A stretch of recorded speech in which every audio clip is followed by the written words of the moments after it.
tratar hoje tem potencial de responder pelo menos 3 perguntas. Pergunta 1. Paulino, estou trabalhando um projeto de transformação digital na empresa, porque com esse negócio todo da quarentena eu vi que a gente está bem aquém do que a gente precisa. Então a gente está trabalhando, está criando novos processos, está criando inclusive novos sistemas para poder a gente conseguir atender a demanda tecnológica da nossa empresa. Como que eu faço com os gastos que eu estou tendo? Ou pergunta 2. Paulino, eu estou fazendo aqui um projeto que é para poder ajudar, né, na situação do vírus. Então eu estou aqui gastando dinheiro com pesquisa, estou desenvolvendo algo para melhoria, né, no serviço de saúde. Então eu estou aqui trabalhando. Inicialmente isso aqui vai ser pro bono, uma doação, mas tem o potencial de se tornar um produto no futuro. Como que eu trato esses gastos?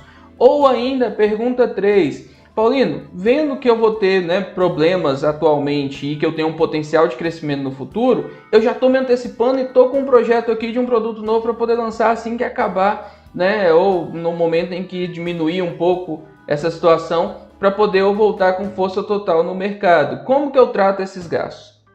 Gente, nos 3 casos, né, seja quando nós estamos falando de situação em que você está desenvolvendo um novo processo com novas tecnologias para fins de transformação digital na sua empresa e que você vai ter ali envolvidos sistemas e outros tipos de inteligência, né, dentro do processo para poder você conseguir determinar aí, mudanças dentro do processo da sua empresa.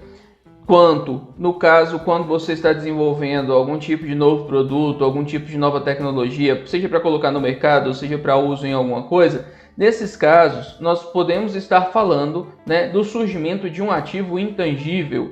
Ou seja, nós estamos tendo gastos, né, a empresa está tendo gastos para poder ela fazer algum tipo, né, gerar algum tipo de estrutura, que é uma estrutura não física, porque se a gente estivesse falando de uma estrutura física seria um ativo imobilizado, provavelmente, mas é uma estrutura de sistemas ou de tecnologias que a empresa vai fazer uso dela e que para ela tem uma relevância, né? Porque conforme a gente já comentou aqui em outros vídeos, materialidade e relevância é importante para poder a gente analisar se a gente vai fazer um registro contábil de uma maneira ou não, né? Se eu estou falando de algo que não seja relevante, faz sentido eu ficar controlando um ativo durante não sei quantos anos? Não, não faz, né? Então, considerando que é algo relevante e que faça sentido que eu examine isso para avaliar se eu tenho um ativo ou não.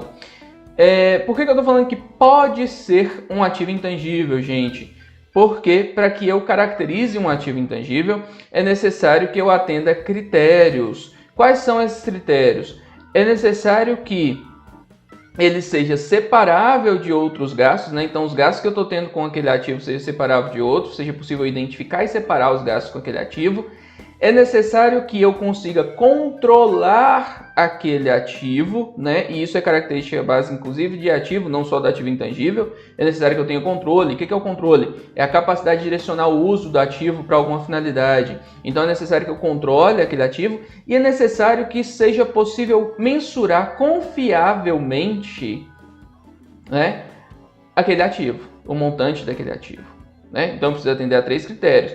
Que seja separável, que seja controlado pela empresa e que seja possível que eu consiga mensurar o montante, né, daquele ativo que está sendo desenvolvido. Outro ponto que é importante, gente, eu preciso avaliar nesse sentido e separar esse ativo, esses gastos que eu estou tendo em 2 etapas. Na etapa de pesquisa e na etapa de desenvolvimento. Por quê? Na etapa de pesquisa, eu não tenho aí um ativo. Eu não tenho a geração de um ativo na etapa de pesquisa. Por quê? Porque na etapa de pesquisa, eu não tenho condições de saber se eu tenho controle sobre aquele ativo que está sendo gerado, porque eu nem sei se está gerando um ativo ainda. E outro ponto importante, existe um 4º critério aí que eu deixei para citar agora, que é o seguinte: é necessário que seja gerado benefício econômico futuro do uso desse ativo, que também é característica de ativo no contexto amplo, não só de ativo intangível. Então é necessário que seja gerado benefício econômico futuro através desse ativo, seja pela redução de despesas no futuro, porque meu processo está mais robusto, seja, né, pelo ganho através de receitas, né, para a empresa. Então eu preciso ter também a característica de benefício econômico futuro. Se eu estou tendo um gasto hoje para desenvolver algum tipo de ativo, né, um ativo intangível, desenvolver uma tecnologia, alguma coisa, que ele não vai me trazer benefício econômico no futuro, eu não devo reconhecer um ativo intangível, porque ele não atende à característica básica de ativo, né? Uma das características básicas de ativo, que é gerar benefício econômico futuro. E aí, voltando à questão de separar pesquisa e desenvolvimento, na etapa de pesquisa, como eu não sei se eu vou conseguir atender esses critérios, né? Ainda estou fazendo teste de conceito, ainda estou avaliando a viabilidade da tecnologia que eu estou desenvolvendo, etc. Ela não tem a característica de ativo intangível, ela não pode, né, ser reconhecida como um ativo naquele momento. Eu tenho outra etapa, que é a etapa de desenvolvimento. Na etapa de desenvolvimento, normalmente, eu já fiz todos os testes necessários e já testei a viabilidade daquela tecnologia, né? Considerando isso, eu posso e devo, né, reconhecer como um ativo intangível. É importante, gente, mesmo que as coisas sejam feitas em regime de urgência, que isso seja documentado para fins de controle, para fins de verificação depois, auditoria, etc, etc, etc. Porque se eu não tiver condições de documentar, se eu não tiver condições de separar, né, de alguma forma os custos que estão sendo incorridos para poder desenvolver aquele projeto, eu não teria possibilidade de reconhecer como um ativo intangível. Vou ter que reconhecer no resultado como despesa. Né? Então é necessário atender também algumas burocracias com relação à documentação, ativação do projeto, quando o projeto passou de pesquisa para desenvolvimento efetivamente, até porque se é necessário algum tipo de certificação, eu vou precisar da documentação de tudo isso para poder o certificar. Né? Então acaba servindo tanto para um quanto para outro. Ponto importante aqui, gente, com relação ao ativo intangível. Se, apesar de eu ter conseguido comprovar que eu vou ter um benefício econômico futuro, que eu controlo, que eu consigo separar de outros gastos, que eu posso mensurar confiavelmente, se apesar disso tudo eu lancei esses gastos contra despesa, ou seja, no resultado, eu não posso pegar esses gastos e voltar com eles para dentro do ativo intangível, tá? Isso não pode ser feito. Se caiu no resultado, ok, bola para frente. Os próximos gastos, caso eu consiga caracterizar como ativo intangível, aí os próximos gastos eu reconheço como ativo intangível. Mas os gastos passados eu não posso simplesmente realocar para dentro do ativo.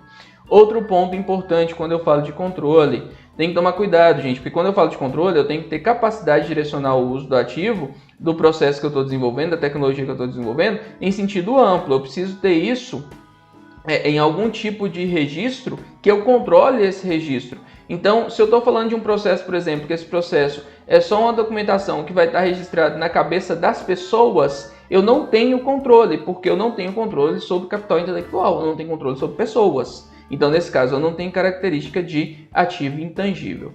Certo, gente?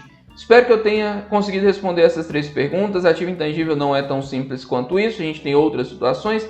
Tentei trazer de uma maneira simples aqui para poder conseguir trazer pelo menos uma luz na análise que você esteja fazendo, se esteja fazendo alguma análise nesse sentido que eu comentei. Espero que tenha gostado. Se gostou, clique em gostei no vídeo, se inscreve no meu canal no YouTube. Ainda tem outros temas para poder trazer, mas por enquanto é isso. Obrigado, um abraço, tchau.